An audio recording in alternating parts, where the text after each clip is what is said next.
Hello, my name is Stephane Garelli. I'm professor at IMD and director of the IMD World Competitiveness Center. And my question today is how to be a competitive nation. Obviously, there are easier questions than this one, but we are going to try to answer it. The first thing is that you have to put some legal constraints to balance your public finance. I think it can be by treaty, like the Fiscal Pact in Europe.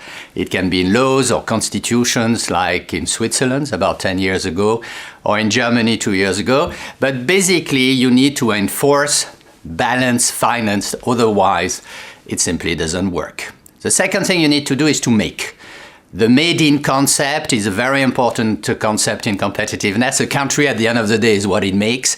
And I think that debate on reindustrialization is really very much at the core of this issue.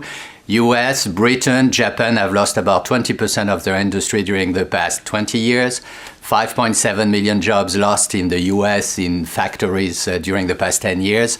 And if you take a remarkable success like Apple, I think the market capitalization, $584 billion, only employing 61,000 people. Making something is important. Number three, it's to export. I think if you are competitive, you export. At the end of the day, if we see some of the countries with problems today, Greece, Portugal, Spain, they will solve part of their problems only if they can learn to export again. Competitive nations do export, like Germany. Number four, you have to diversify your economy. I think diversification is absolutely crucial. I'm from Switzerland, and when I go abroad, people tell me, oh, Switzerland, this is chocolates and banks.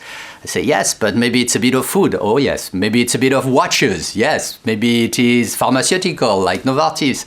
And actually, you see that the very competitive nations are very diversified, like Switzerland, but also Sweden, Denmark, etc. And finally, number five, you have to develop the medium-sized enterprises.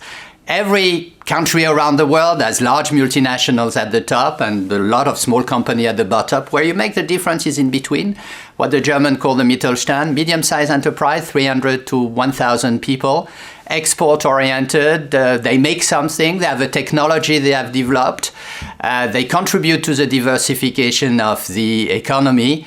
Most of them are family-owned. And surprisingly enough, about 75% of these medium-sized enterprises are in the countryside. When you are in France, in Alsace, you have a beautiful valley full of trees. You cross the border, you go to Baden-Württemberg. The valley is just as beautiful, full of trees. But in addition, you have companies, small, medium-sized companies, and that does make a difference. So these 5 points on finance, making something, exporting, diversification, and supporting really the medium-sized enterprise are really the key success factors for becoming a competitive nation.